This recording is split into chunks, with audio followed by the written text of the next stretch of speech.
Jemaat yang dikasihi Tuhan Yesus Kristus, salam sehat dan semangat untuk kita semua. Mari kembali kita akan merenungkan firman Tuhan yang diambil dari Hakim-Hakim pasal 6 ayat 6 sampai 10.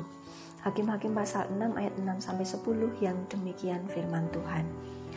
Sehingga orang Israel menjadi sangat melarat oleh perbuatan orang Midian itu. Lalu berserulah orang Israel kepada Tuhan. Ketika orang Israel berseru kepada Tuhan karena orang Midian itu, maka Tuhan mengutus seorang nabi kepada orang Israel yang berkata kepada mereka, "Beginilah firman Tuhan Allah Israel, Akulah yang menuntun kamu keluar dari Mesir dan yang membawa kamu keluar dari rumah perbudakan. Aku melepaskan kamu dari tangan orang Mesir dan dari tangan semua orang yang menindas kamu. Bahkan aku menghalau mereka dari depanmu, dan negeri mereka aku berikan kepadamu. Dan aku telah berfirman kepadamu, Akulah Tuhan Allahmu, maka janganlah kamu menyembah Allah orang Amori yang negerinya kamu diami ini. Tetapi kamu tidak mendengarkan firmanku itu." Amin. Firman Tuhan pada saat ini diberi tema tak pernah berubah. Jemaat yang dikasihi Tuhan Yesus Kristus, segala sesuatu yang ada di dunia ini bisa berubah. Sebagai contoh, handphone yang tadinya grace baru, kemudian suatu saat bisa menjadi usang. Cuaca yang tadinya cerah terang benderang, kemudian bisa menjadi mendung gelap, kemudian turun hujan yang deras disertai angin kencang. Bukan hanya itu, tetapi juga kondisi situasi yang tadinya itu aman, kemudian bisa menjadi kondisi yang menakutkan, menyeramkan. Bahkan Bapak, Ibu, dan Saudara yang dikasihi Tuhan, perilaku manusia pun bisa berubah. Dari yang pendiam, kemudian bisa tiba-tiba marah-marah. Dari yang takut, kemudian bisa menjadi berani.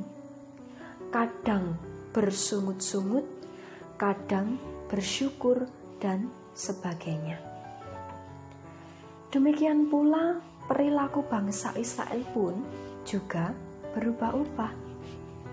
Kadang mereka ingat kepada Tuhan, kadang mereka berseru kepada Tuhan, kadang mereka bersungut-sungut, kadang mereka juga melakukan apa yang menurut mereka itu benar, melakukan apa yang menjadi kehendak mereka sendiri, menuruti hawa nafsu mereka sendiri. Singkat cerita, dalam teks ini menceritakan tentang perilaku bangsa Israel yang melakukan apa yang jahat di mata Tuhan. Sehingga Tuhan Allah menyerahkan mereka ke dalam tangan orang-orang Midian selama 7 tahun lamanya. Tentu bukan waktu yang singkat. Hingga pada akhirnya bangsa Israel mengalami kondisi yang sangat memprihatinkan. Mereka jatuh dalam kemelaratan, mereka menderita karena orang-orang Midian itu menghancurkan apa yang menjadi pekerjaan tangannya, apa yang dimilikinya, sehingga mereka melarat.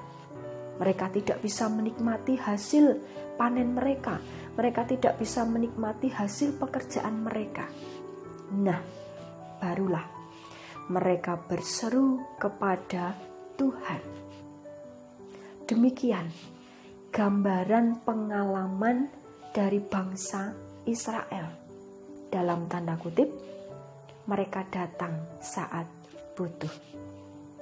Meskipun bangsa Israel bertindak demikian, tetapi Tuhan Allah tetap memberikan kasih dan pertolongan bagi mereka.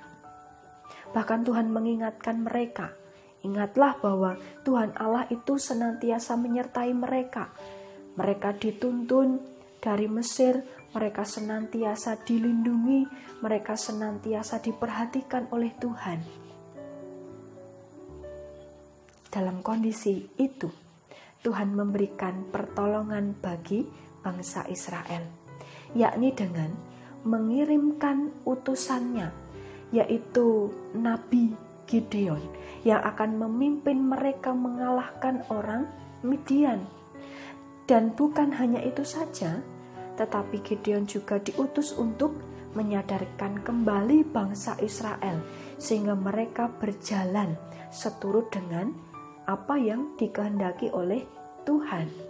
Itulah bukti bahwa kasih Allah kepada umatnya tak pernah berubah. Bahkan Tuhan memperhatikan mereka, Tuhan tidak membiarkan bangsa Israel. Meskipun bangsa Israel sudah mendukakan hati Tuhan.